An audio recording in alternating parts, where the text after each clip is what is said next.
Hoy vamos a hablar de los carnavales de 1871, o sea, en el contexto de la presidencia de Domingo Faustino Sarmiento.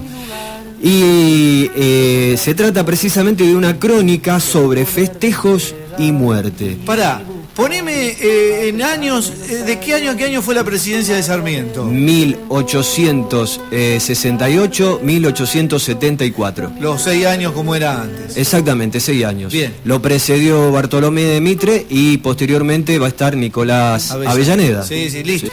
Digamos que la efeméride de los días 15 y 16 de febrero pasados sirve como disparador para una narrativa histórica en la que, como en la actualidad, como en el presente, los carnavales se realizaron en el contexto de una sociedad pendiente del número de infectados y de fallecidos, producto de la expansión sin límites de una enfermedad. Las crónicas testimonian que mientras las autoridades nacionales buscaban importar la versión civilizada del carnaval europeo, en 1871 la fiebre amarilla arrasó, como vos habías anticipado, con un porcentaje considerable de la población de Buenos Aires, produciendo además una reconfiguración geográfica y demográfica de la ciudad. Entonces digamos que a 150 años exactos casi de aquellos dramáticos acontecimientos, resulta válido referenciarlos a la luz de un presente signado por análogos sentimientos de temor e incertidumbre. Bien, en 1845, un entusiasta Domingo Faustino Sarmiento, que contaba por entonces con 34 años y estaba exiliado en Chile desde 1840, se propuso emprender un viaje por el mundo para conocer las maravillas de la modernidad. El objetivo central de su periplo sería estudiar los sistemas escolares y las políticas migratorias en Europa y Estados Unidos. Desde el puerto chileno de Valparaíso, inició una travesía que incluiría las ciudades de Montevideo y Río de Janeiro, y los estados de Francia, España, Argelia, Italia, Alemania, Suiza, Inglaterra, Estados Unidos, Canadá y Cuba. Se recorrió todo. Alta travesía la de Don Domingo. Los aprendizajes, aventuras y desventuras del viaje quedaron registrados en numerosas cartas y cuadernos escritos por el ilustre sanjuanino. En Roma, Sarmiento participó de los carnavales, donde conoció la tradición de las máscaras venecianas. Claro, cuando el carnaval civilizado yo pensé en Venecia. Exactamente, esa es el origen, digamos, la influencia. Sus apuntes recogen lo atractivo que le resultó la idea del anonimato que brindaban como forma de esconder por un breve lapso de tiempo las desigualdades sociales. Detrás de las máscaras no podemos identificar ricos y pobres. Tal fue precisamente su fascinación por los carnavales romanos que en su primer verano como presidente argentino, en el año 1869, organizó el primer corso oficial de Buenos Aires. Mirá vos. Ahí está. Por entonces, los porteños se disponían a dejar en el pasado la epidemia de cólera que en 1867 había causado la muerte de 1.653 personas, entre ellas la del vicepresidente de la Nación, Marcos Paz, quien se encontraba a cargo del Poder Ejecutivo por la ausencia de don Bartolomé Mitre, que estaba al frente de las tropas argentinas en la guerra contra el Paraguay en ese momento. Pero digamos que en nuestro país los carnavales existían desde hacía décadas. Los celebraban las comunidades afroargentinas, o sea, los negros. Era un ámbito para compartir su música, sus danzas y cantos. Algo muy ajeno a la idea de Sarmiento, Claro. quien concebía su carnaval a la europea como un espacio acotado para que la aristocracia porteña pudiera liberarse de los convencionalismos sociales y diese rienda suelta al desenfreno. Bueno, pero al final, ¿dónde está eso de que el pobre se iba a asemejar al rico por la máscara? No existe, si son todos ricos de la aristocracia solo el carnaval. Y bueno, usted lo está diciendo precisamente, no te quedó le pierde la todo gracia. en los papeles. Con tal impronta, los negros lógicamente estarían excluidos de los festejos claro. y además serían ridiculizados. Bien, ¿por qué? Porque resulta que en uno de sus viajes a Estados Unidos, Sarmiento había conocido e invitado al país a varias compañías de minstrels, que es un género teatral musical típicamente yanqui. Dichas compañías estaban formadas por blancos que se pintaban la cara de negro para caricaturizar a los afroamericanos, mostrándolos como seres inferiores y primitivos. Las compañías de minstrels tuvieron tanto éxito en Buenos Aires que en adelante los porteños blancos de clase alta comenzaron a imitarlos para burlarse de los afroargentinos. Tal estigmatización fue tomada por los afroporteños como una ofensa a sus tradiciones, al punto que decidieron retirar el candombe de la escena pública, practicándolo solo en espacios íntimos. Bien, vamos a hablar un poco de cómo era la Buenos Aires de entonces, de esa época, de allá de 1870. Bien, sabemos que a finales de la década de 1860, Buenos Aires había dejado de ser una pequeña aldea para convertirse en una ciudad pujante. 4 vapores por mes la conectaban con Europa. Y, según el Censo Nacional de 1869, contaba con 187.346 habitantes o personas.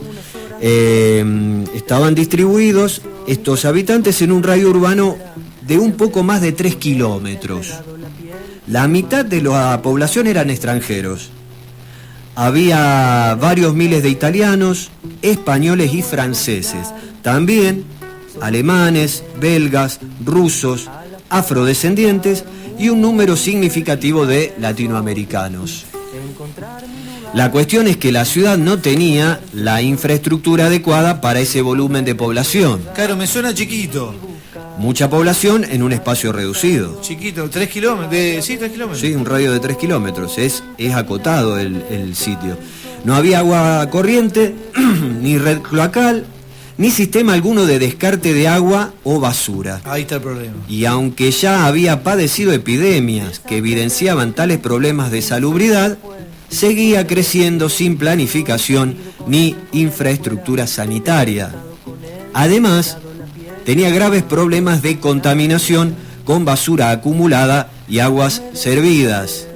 Era muy común por esa época el sistema de agua va. Sí, abrió la ventana y ¿cómo es? Ahí está, frase que alertaba a los transeúntes al arrojar por las ventanas el contenido de las vacinillas cargadas de orines y excrementos. ¡Qué bárbaro! O sea, agua va, hay que frenar agacharse. Claro, porque se viene el riego, digamos, de alguna manera. Ya por entonces el riachuelo estaba contaminado, convertido en un vertedero de aguas servidas y desperdicios de ¿qué? De los mataderos y saladeros instalados en sus riberas, ocasionando la consiguiente contaminación del agua de los pozos y del río de la Plata, de los cuales bebía gran parte de la población. No nos olvidemos también que las curtiembres utilizaban productos químicos, bueno, todo eso iba a parar al riachuelo.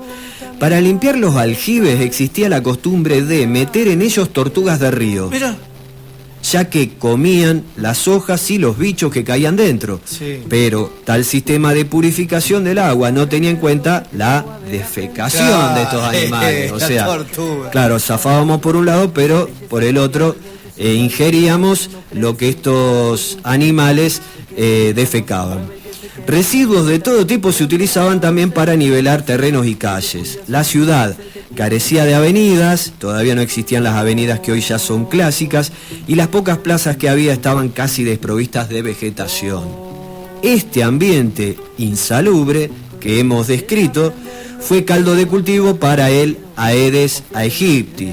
El dengue. Exacto, un mosquito originario de África que puede ser portador tanto del virus del dengue como el de la fiebre amarilla. Ah, mira. O sea, el mismo mosquito puede portar el dengue o la fiebre amarilla. Bien, la epidemia ataca. Estamos hasta acá. Mostramos que las condiciones de Buenos Aires... 1871. Bien, sí. Verano de 1871, lógico, porque se van a hacer los carnavales, época de calor. 150 años justos. Exactamente, 150 años justos. Y estuvimos hablando un poco de estas condiciones lógicas que van a ser al desarrollo de la epidemia. En 1871, con 2 años de experiencia realizando los festejos, Sarmiento prometía la realización de los mejores carnavales. La organización y los gastos correrían por cuenta de la Nación, la provincia de Buenos Aires y el municipio porteño. La fecha de inicio de los carnavales estaba estipulada para el 24 de febrero. Las expectativas aumentaban conforme transcurrían los primeros días del caluroso enero. El 27 de enero, a menos de un mes de los festejos, 2 extrañas muertes tuvieron lugar en el barrio de San Telmo. En la calle Bolívar, al 392, fallecieron en un conventillo el italiano Ángel Vinolio, de 68 años, y su nuera Colomba, de 18. Ambos habían sido atendidos por el doctor Juan Antonio Argerich, quien, en el certificado de defunción, expresó que la muerte de Vinolio fue producto de una gastroenteritis y la de Colomba de una inflamación pulmonar. Ajá. Argerich había modificado el diagnóstico para no alarmar a los inquilinos de la casa y a los vecinos del barrio, pero en la notificación que elevó al jefe de policía de la sección 14, consignó que ambos habían muerto por fiebre amarilla. Sí. Enfermedad así llamada porque a muchos infectados les da ictericia y se les pone la piel amarilla. Desde entonces se empezaron a registrar casos diarios, aunque poco significativos para la comisión municipal, que había decidido desoír las advertencias sobre la enfermedad y continuó con la organización del carnaval. Claro. El 22 de febrero se registraron 10 nuevos casos. Fíjate cómo es progresivo y podemos también hablamos del pasado, dicen. Pero hablamos del presente, ¿no? Sí. También, cuando hablamos de enfermedades epidémicas que derivan, bueno, en este caso tenemos una pandemia, pero en el caso de... Se va produciendo también de una misma manera, es un aumento progresivo de los casos. Entonces decimos que para el día 22 ya se habían registrado 10 nuevos casos y la peste ya no pasaba desapercibida. El día 23, o sea, a un día del inicio de los carnavales, el doctor Eduardo Wilde, quien venía atendiendo a pacientes que presentaban los síntomas, minimizaba la situación al afirmar que solo se trataba de un brote febril. Bien, vamos a hablar un poco de la fiebre amarilla, o sea, es una enfermedad que se manifiesta con fuertes dolores de cabeza y articulaciones, cansancio y fiebre. Claro, con bola, bueno, el mosquito del dengue debe ser parecida. Exactamente, tiene esos síntomas iniciales. En su fase más avanzada, ataca el hígado, y al ser un órgano ligado a la coagulación de la sangre, su falla genera hemorragias en la nariz, boca, estómago y recto. La sangre en el estómago se torna negra por la acción de los ácidos gástricos. De allí, el particular seudónimo con el que se conoce a la enfermedad, vómito negro. En aquella época también se la conocía como vómito negro, precisamente por estas cuestiones. Bien, volvemos a la cuestión de cómo se va desarrollando la enfermedad. El día 24, cuando empezaron los carnavales, las muertes diarias llegaron a 12. Distraídos por los festejos, la mayoría de los porteños ignoraba el avance de la epidemia. La enfermedad que se ocultó en febrero, en marzo era invencible. Solo cuando la peste llegó a los barrios aristocráticos, las autoridades decidieron suspender los festejos. El 2 de marzo, cuando el carnaval llegaba a su fin, se prohibió la continuación del mismo. El mes de febrero había terminado con casi 300 muertes y entre el 1 y el 5 de marzo el promedio de bajas diarias ascendió a 45. A partir del día 6, la epidemia adquirió una violencia inusitada, causando unas 100 víctimas diarias. El pánico se apoderó de la ciudad y colapsaron todos los servicios. El gobierno decretó feriado hasta fin de mes y declaró la emergencia en los hospitales, ya para entonces desbordados. Comenzaron a escasear todo tipo de insumos, féretros y carpinteros que los fabricaran, sepulturas y sepultureros, y hasta los carros que trasladaban los cadáveres. El diario La Tribuna del 4 de marzo de 1871 señalaba: la ciudad ofrece de noche un aspecto tan sombrío que parece que el terrible flagelo hubiese arrasado con todos sus habitantes. Con el avance de la peste se cerraron los comercios y se paralizó casi toda actividad. La población comenzó a dedicarse casi con exclusividad a comentar y denunciar la llegada de nuevos casos. Las manifestaciones religiosas se multiplicaban y eran habituales las celebraciones de misas y rezos colectivos.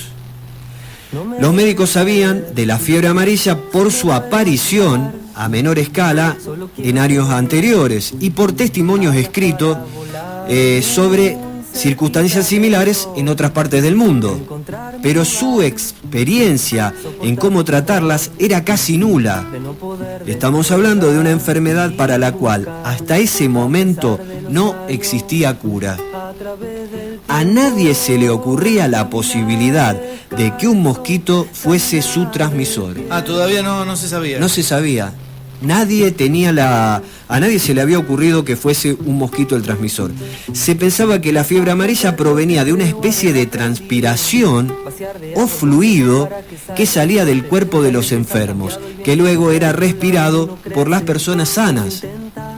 Por eso se procuraba depurar los organismos recetando a quienes padecían la enfermedad pastillas purgantes y eméticos, que son remedios que provocan el vómito, o sea, como para purificar el cuerpo. Ahora bien, el enfermo, ya en muy mal estado, moría después de todas estos intentos de curarlo o de alguna manera aliviar la dolencia, morían deshidratados por el vómito y la diarrea. Algunos recomendaban masajes para mantener caliente el cuerpo de los infectados. Se llegó a sugerir frotarlos con ortigas para estimular su piel. Se recetaban infusiones de láudano, yerbabuena, manzanilla, cedrón, hojas de naranjo o coca. También bebidas espirituosas como vino y coñac. No faltaron los charlatanes y estafadores prometiendo remedios milagrosos. Ante el avance de la letal enfermedad, se produjeron desmanes en toda la ciudad de Buenos Aires. Aumentaron los robos y se organizaron saqueos y disturbios. Muerto de miedo, el sector más pudiente de la ciudad empezó a retirarse del casco histórico para radicarse en la periferia, dando origen así al proceso de afincamiento de lo que luego serían importantes ciudades y barrios. Al Tigre se fueron. Se fueron a la zona norte. Más mosquito había todavía ahí. Bien. Se estima que casi 2/3 de los porteños abandonaron sus casas para irse al campo o a los barrios más alejados. 2/3 de 187.000 habitantes. Las casonas de San Telmo y Montserrat se transformaron en conventillos. Para quien va hoy a hacer esa visita turística, uno ve que son esos barrios que tienen todavía esa edificación de tipo colonial. El propio Sarmiento se subió a un tren destino al pueblo de Mercedes, donde se hospedó a la espera de que pasara la epidemia. La conducta del presidente fue imitada por buena parte del gabinete, diputados, senadores y miembros de la Corte Suprema de Justicia. Huyeron. Así reflejaba el diario La Prensa el éxodo porteño. Los espíritus fuertes, sin desfallecer en su tarea ardiente, han llegado sin embargo a convenir que es necesario que Buenos Aires se despueble. Tarde hemos llegado a una conclusión tan dolorosa. Todos los cálculos han resultado fallidos. Los que hemos escrito sobre higiene hemos poetizado. Los que hemos creído que el flagelo disminuía, hemos soñado. Huir, salir de la ciudad, es el consejo que la Comisión Popular acaba de dar, validando de alguna manera lo que habían hecho las autoridades, ¿no? Bien. El día 13 de marzo, la convocatoria del periodista Evaristo Carriego congregó frente a la Catedral de la Plaza de la Victoria, que es la actual Plaza de Mayo, a miles de personas que habían permanecido en la ciudad. De la asamblea surgió la Comisión de Salubridad Pública, que tuvo como presidente al doctor José Roque Pérez y por vice al periodista Héctor Florencio Varela. Sí, que son todos apellidos conocidos. Exactamente, ¿viste? Cuando hablábamos de la calle, toponimia, barrios, calle. Exactamente. Marcos Paz, nombraste antes. Exactamente. Una cárcel es Marcos Paz. Marcos Paz es una cárcel, sí. O era, no sé. Sí. Sí. La integraban también esta comisión, entre otros, Adolfo Argerich, Carlos Guido Espano y el propio Carriego. A partir del 20 de marzo se superaron las 200 muertes diarias. Entre las víctimas estuvieron los doctores Adolfo Argerich y José Roque Pérez, protagonistas del cuadro Un episodio de la fiebre amarilla en Buenos Aires, del pintor Juan Manuel Blades, famoso cuadro que uno googlea en imágenes, y el cuadro es precisamente, los personajes son estos dos médicos muertos por la enfermedad. Para entonces, los cementerios estaban saturados de cadáveres. Calculá que a un promedio de 200 muertes diarias. Ante esta situación, se elevó un memorial para la apertura de un nuevo cementerio en el campo de deportes del Colegio San Ignacio, conocido por entonces como Chacarita de los Colegiales, o sea que es el actual cementerio de la Chacarita. Mira. Para llegar hasta el nuevo cementerio y transportar la enorme cantidad de muertos, se ordenó la construcción de un nuevo ramal del ferrocarril para facilitar la tarea de darles rápida sepultura. El 11 de abril, el ramal había sido terminado, quedando a disposición de las autoridades junto con la formación y el personal a cargo. Bien, la locomotora, esta es una cuestión que es pintoresca, la locomotora de este corto tren de 2 vagones era la Porteña y su maquinista John Allan. Misma máquina y mismo conductor que en agosto de 1857 habían dado inicio a la historia ferroviaria argentina. Me suena, claro, es conocida la porteñita. Exactamente. El 14 de abril inauguraron el cementerio y lo que se conoció como el tranvía fúnebre. En el primer día la locomotora tuvo que llevar 345 ataúdes y durante un mes realizaría 2 viajes diarios. El 17 de abril, John Allan murió afectado por la implacable enfermedad. No dejaba a nadie, liquidaba a todo el mundo. En los días 9, 10 y 11 de abril se registraron más de 500 muertes diarias. En una población de 100.000 habitantes. Exactamente, 180.000 habitantes, pero 500 muertes, pero además imagínate el contexto. Sí. Que nosotros, las calles, las casas, la situación de higiene, bueno, en todo ese contexto, 500 muertes diarias. Aunque la fiebre amarilla es una enfermedad tropical y el virus necesita por lo menos una temperatura ambiente superior a los 15 grados, la llegada del otoño no redujo su mortalidad. Esto pudo haberse debido a la poca ventilación que había en los conventillos.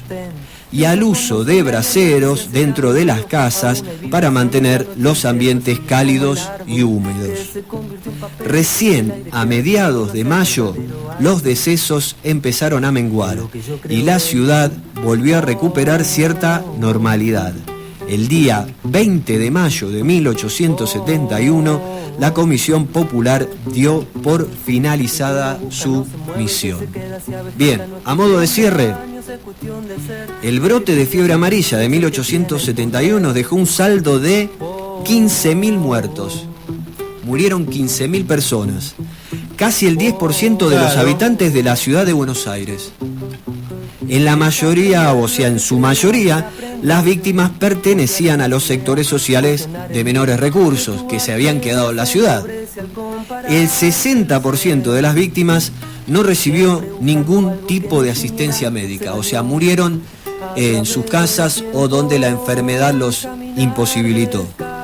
La mitad de los niños, de los muertos, fueron niños. Hubo 6.000 decesos entre los inmigrantes italianos y la peste causó estragos en la población de origen africano. Aunque la epidemia puso en evidencia la falta de previsión y la necesidad de introducir obras fundamentales, no generó cambios estructurales en el corto plazo.